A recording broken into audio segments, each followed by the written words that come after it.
विद्यार्थियों, कैसे हैं आप लोग। आज की इस वीडियो में हम क्लास 12 फिजिक्स चैप्टर 3 विद्युत धारा चैप्टर का बहुत ही इंपॉर्टेंट टॉपिक को पढ़ने वाले हैं। दोस्तों, आज की इस वीडियो में पढ़ेंगे सेलों का संयोजन क्या होता है, कितने प्रकार के होते हैं। तो देखिए, जो सेलों का संयोजन है बहुत ही इंपॉर्टेंट टॉपिक है हमारे बोर्ड एग्जाम के लिए। तो सेलों का संयोजन दो प्रकार से होता है, एक होता है श्रेणी क्रम संयोजन, एक होता है समांतर क्रम संयोजन।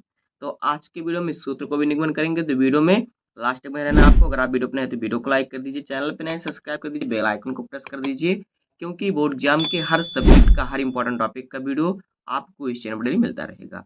तो आइए देखते हैं पहले हम सेलों का संयोजन क्या होता है। देखिए, सेलों का संयोजन हमारा हेडिंग है। तो दो या दो से अधिक सेलों का आपस में जुड़ना ही सेलों का संयोजन कहलाता है।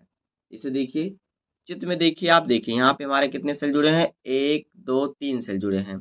तो ये देखिए, दो से अधिक हैं, दो हो या दो से अधिक हो, दो सेल हो या दो से अधिक सेल हो आपस में जुड़े हैं। जैसे यहाँ पे देखिए 3 सेल जुड़ा है, 1 2 3। तो इस प्रकार जो सेल जुड़े होते हैं उन्हें कहते हैं सेलों का संयोजन, यानी सेलों का जुड़ना ही सेलों का संयोजन कहलाता है। दो या दो से अधिक, क्योंकि एक रहेगा तो सिंपल एक ही रहेगा, संयोजन कहाँ रहेगा, अगर दो रहेगा तभी संयोजन होगा। तो दो या दो से अधिक सेलों का आपस में जुड़ना ही सेलों का संयोजन कहलाता है। सेलों का संयोजन दो प्रकार का होता है। कितने प्रकार का होता है? दो प्रकार का होता है। देखिए, पहला क्या है? पहला है श्रेणी क्रम संयोजन। पहला क्या है? पहला है श्रेणी क्रम संयोजन। तो देखिए, श्रेणी क्रम संयोजन क्या होता है। देखिए, दो या दो से अधिक सेलों का ऐसा संयोजन जिसमें प्रत्येक सेल का ऋण सिरा दूसरे सेलों के धन सिरे से जुड़ा होता है, उसे श्रेणी क्रम संयोजन कहते हैं। चित्र में देखिए, ये है हमारा श्रेणी क्रम संयोजन। इसमें देखिए, ये एक सेल है, तो इसका ये धन सिरा, ये ऋण सिरा है। तो देखिए, पहले सेल का ऋण सिरा दूसरे सेल के धन सिरे से जुड़ा हुआ है, दूसरे सेल का ऋण सिरा तीसरे सेल के धन सिरे से जुड़ा हुआ है। तो इस प्रकार जो संयोजन होता है उसे श्रेणी क्रम संयोजन कहते हैं। दो या दो से अधिक सेलों का ऐसा संयोजन जिसमें प्रत्येक सेल का ऋण सिरा दूसरे सेलों के धन सिरे से जुड़ा होता है, उसे कहते हैं श्रेणी क्रम संयोजन। तो इस प्रकार से श्रेणी क्रम में सेल जुड़े होते हैं, यही होता है श्रेणी क्रम संयोजन। अब आइए हम इसका सूत्र की व्युत्पत्ति करते हैं। तो आगे देखिए, चित्र के माध्यम से इसको हम आगे समझेंगे। देखिए, माना E1 E2 तथा E3 श्रेणी क्रम संयोजन में सेल जुड़े हुए हैं। माना सेल E1 E2 और E3 जो सेल हैं ये श्रेणी क्रम संयोजन में जुड़े हुए हैं, जैसा आप चित्र में देख सकते हैं। तथा स्मॉल r इनका क्या है? आंतरिक प्रतिरोध है। देखिए, इसमें भी, इसमें भी, इसमें भी, सब में क्या है? इसका आंतरिक प्रतिरोध है। तथा कैपिटल R जो है, ये देखिए, ये जो कैपिटल R है ये बाह्य प्रतिरोध है। तब देखिए क्या होगा, तब देखिए हम इसके सूत्र की उत्पत्ति करेंगे। तब देखिए एक सेल का विद्युत वाहक बल, तब यहाँ पे हम निकालेंगे। तब एक सेल का विद्युत वाहक बल, एक सेल का विद्युत वाहक बल,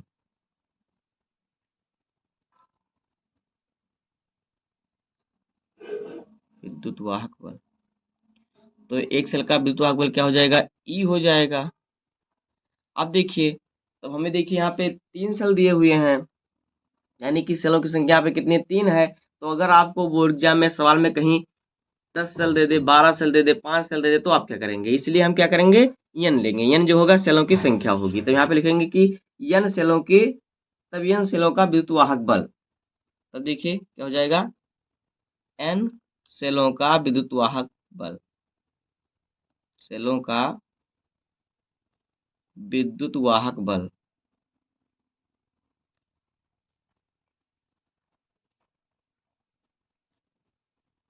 n क्या है? n है सेलों की संख्या। क्या हो जाएगा?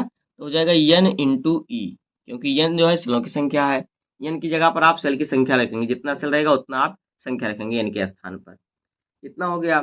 अब देखिए, अब एक सेल का आंतरिक प्रतिरोध, तो देखिए हम लिखेंगे कि एक सेल का आंतरिक प्रतिरोध कितना है? तो स्मॉल r है। तो यहाँ पे हम लिखेंगे,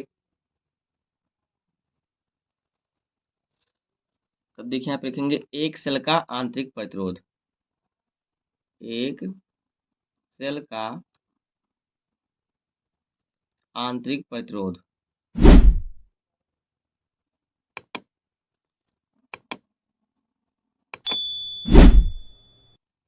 एक सेल का आंतरिक प्रतिरोध कितना होगा, स्मॉल आर हो जाएगा। उसके बाद देखिए तब n सेलों का आंतरिक प्रतिरोध, तब n सेलों का आंतरिक प्रतिरोध, आंतरिक प्रतिरोध, तब देखिए तब n सेलों का आंतरिक प्रतिरोध कितना हो जाएगा, n into R, n into R, n से गुणा कर देंगे, n जो है प्रतिरोधों की संख्या है, यानी एक सेल का प्रतिरोध आर है तो n यानी कि जैसे 10 सेल का प्रतिरोध कितना हो जाएगा, 10 आर हो जाएगा, तो n क्या है, सेलों की संख्या है। तो इस प्रकार से हमने n लिया, n जो है सेलों की संख्या आप लिख सकते हैं, n के स्थान पर क्या सेलों की संख्या रहेगी। इतना आप कर लेंगे।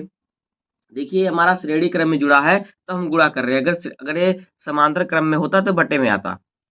आगे देखिए, अब देखिए क्या करेंगे, तब देखिए तब कुल प्रतिरोध क्या हो जाएगा, ये तो आंतरिक प्रतिरोध हो गया, और यहाँ पे देखिए चित्र में ये आंतरिक प्रतिरोध है और ये बाह्य प्रतिरोध है। तब कुल प्रतिरोध हम ज्ञात करेंगे, यहाँ पे लिखेंगे तब कुल प्रतिरोध, तब कुल प्रतिरोध यानी समतुल्य प्रतिरोध कह सकते हैं। तो देखिए कुल प्रतिरोध क्या हो जाएगा, देखिए जो हमारा जो प्रतिरोध है n सेलों का प्रतिरोध जो है, देखिए कितना है, यहाँ पे देखिए जो n सेलों का प्रतिरोध है कितना है, n आर है, तो ये हो जाएगा, और फिर बाह्य प्रतिरोध आर है, तो हम करेंगे आर और प्लस n आर, क्योंकि n जो है सेलों की संख्या है, तो कुल प्रतिरोध जो हो जाएगा इतना हो जाएगा। जब कुल प्रतिरोध निकालेंगे तो इस सूत्र का उपयोग हम करेंगे। अब देखिए अब कुल विद्युत धारा निकाल लेंगे, तो देखिए कुल विद्युत धारा क्या होगा, यहाँ पे देखिए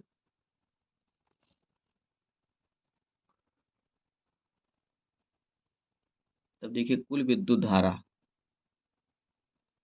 तब कुल विद्युत धारा,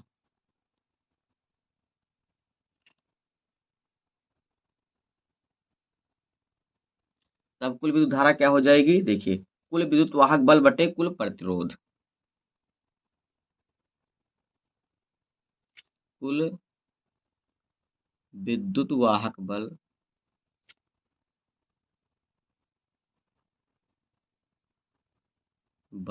और बटे में कुल प्रतिरोध,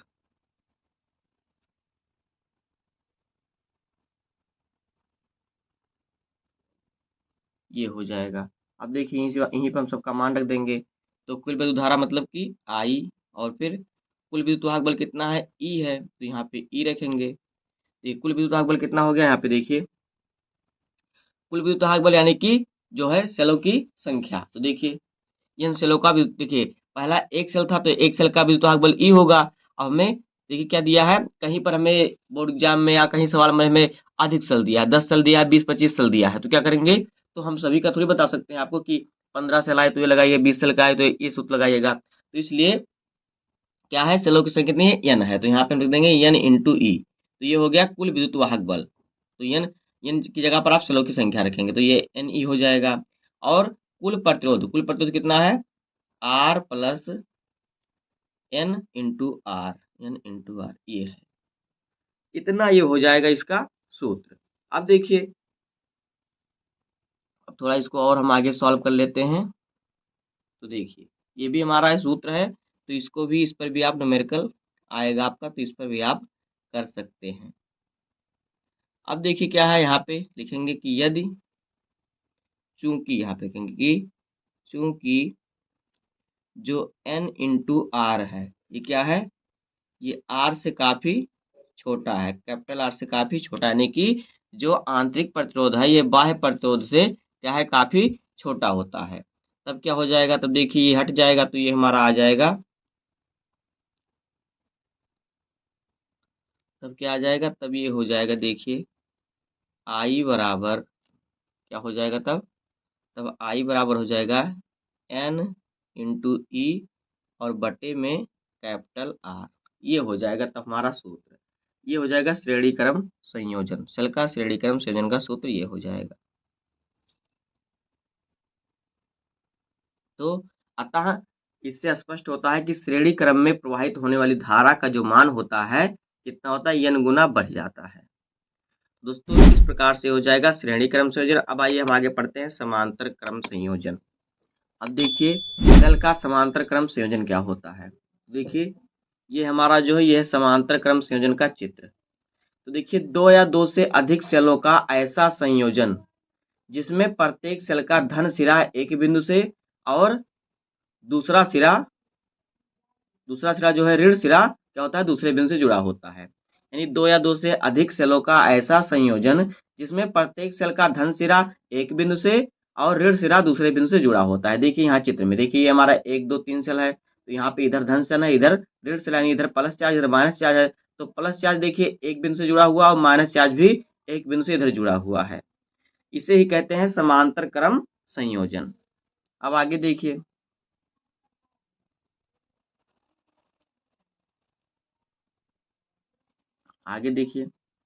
माना सेल E1 E2 तथा E3 समांतर क्रम संयोजन में जुड़े हुए हैं। यहाँ पे देखिए ये हमारे जो है E1 E2 E3 जो है समांतर क्रम संयोजन में जुड़े हुए हैं तथा स्मॉल r इनका क्या है आंतरिक प्रतिरोध है। देखिए सभी सेलों का जो है आंतरिक प्रतिरोध क्या है स्मॉल r है और कैपिटल R जो है बाह्य प्रतिरोध है। ये जो है कैपिटल R ये बाह्य प्रतिरोध है। इसे कुंजी कैसे जोड़ा गया है। तब देखिए इसका सूत्र का हम निगमन कैसे करेंगे। देखिए तब देखिए क्या हो जाएगा ये। तब देखिए कुल प्रतिरोध क्या होगा। देखिए जो हमारा श्रेणी क्रम था वो अलग था लेकिन ये इसमें क्या है अलग है क्योंकि इसमें समांतर क्रम में जुड़े हुए हैं। तो यहाँ पे लिखेंगे कि तब कुल आंतरिक प्रतिरोध कुल आंतरिक तब देखिए कुल आंतरिक प्रतिरोध क्या होगा।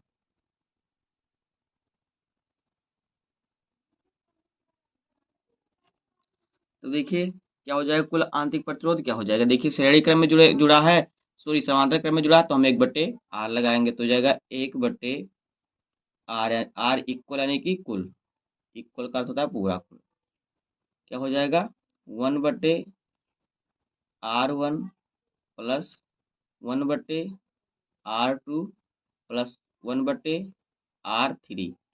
इसी प्रकार जितना भी सेल रहेगा उतना उसका आंतरिक प्रतिरोध रहेगा। तो इस प्रकार से n संख्या तक हम कर सकते हैं जितना हमें जाए यानी n जो है क्या है सेलों की संख्या हो गया प्रतिरोधों की आंतरिक प्रतिरोधों की संख्या हो गया। अब देखिए यहाँ से अगर हम इसको पूरा निकालेंगे तो ये हमारा क्या हो जाएगा। तो ये हमारा हो जाएगा 1/r इक्वल बराबर क्या हो जाएगा। देखिए 1/r और फिर n से हम गुणा कर देंगे क्योंकि n जो है जो होता है आंतरिक प्रतिरोधों की संख्या है यहाँ पर। तो यहाँ पे n से हम गुणा कर देंगे तो ये हमारा पूरा आ जाएगा कुल प्रतिरोध। तो यहाँ पे ये हो जाएगा कितना 1/r इक्वल बराबर क्या हो जाएगा। देखिए n/r ये हो जाएगा। अब देखिए हमें 1/r जो है ये हमारा आंतरिक प्रतिरोध है लेकिन हमें इस प्रकार सूत्र में रखना क्या होगा थोड़ा सॉल्व करने में दिक्कत होगा। तो यहाँ पे हम सिर्फ r से निकाल लेंगे इसको। तो देखिए इसको हम ऊपर कर लेंगे तो इसको जब हम ऊपर करेंगे तो ये क्या हो जाएगा ये r ऊपर चला जाएगा और n जो है नीचे आ जाएगा। तो यहाँ पे ये हमारा हो जाएगा देखिए r इक्वल बराबर क्या हो जाएगा r/n ये हो जाएगा। ये हमारा हो गया कुल आंतरिक प्रतिरोध। अब देखिए हम निकालेंगे परिपथ में कुल प्रतिरोध यानी कि पूरे परिपथ में इस परिपथ में कुल प्रतिरोध कितना है। तो देखिए बाह्य प्रतिरोध को इसी में जोड़ देंगे तो हमारा पूरा जो है कुल जो है प्रतिरोध निकल जाएगा। ये तो हमारा सिर्फ आंतरिक प्रतिरोध निकला है। अब देखिए तब परिपथ में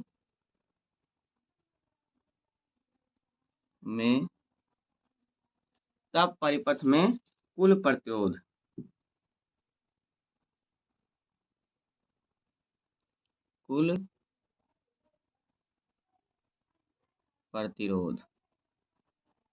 तब देखिए परिपथ में कुल प्रतिरोध क्या हो जाएगा आंतरिक प्रतिरोध पता और प्लस में बाह्य प्रतिरोध। तो हमारा आंतरिक प्रतिरोध क्या है r/n और फिर प्लस में कैपिटल R जो हमारा है बाह्य प्रतिरोध है। अब देखिए इसको हमने जोड़ दिया। अब देखिए ये हमारा हो गया परिपथ में कुल प्रतिरोध ये हमारा निकल गया। जो परिपथ में कुल प्रतिरोध है हमारा इतना निकल गया। अब देखिए हम क्या करेंगे, परिपथ में प्रवाहित धारा निकाल लेंगे। तो यहाँ पे लिखेंगे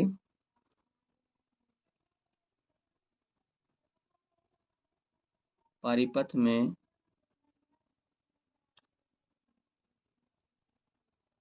प्रवाहित धारा। तो देखिए परिपथ में प्रवाहित धारा क्या हो जाएगा, विद्युत वाहक बल बटे कुल प्रतिरोध। तो ऊपर हो जाएगा हमारा विद्युत वाहक बल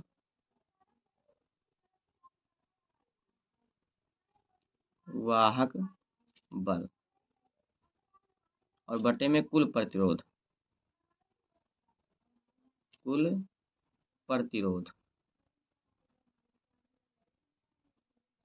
अब देखिए धारा को हम कैसे प्रदर्शित करते हैं, आई से। तो यहाँ पे हो जाएगा आई बराबर विद्युत वाहक बल कितना है, ई होता है, और यहाँ पे कुल प्रतिरोध हमारा निकल रहा है आर बटे एन प्लस आर। तो आर बटे एन और प्लस में आर।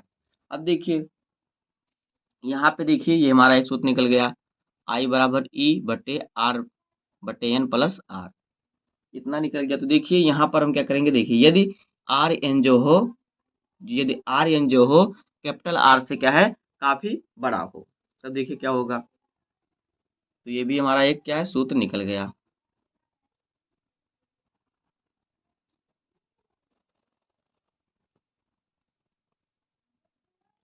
तो यहाँ पे लिखेंगे कि यदि, देखिए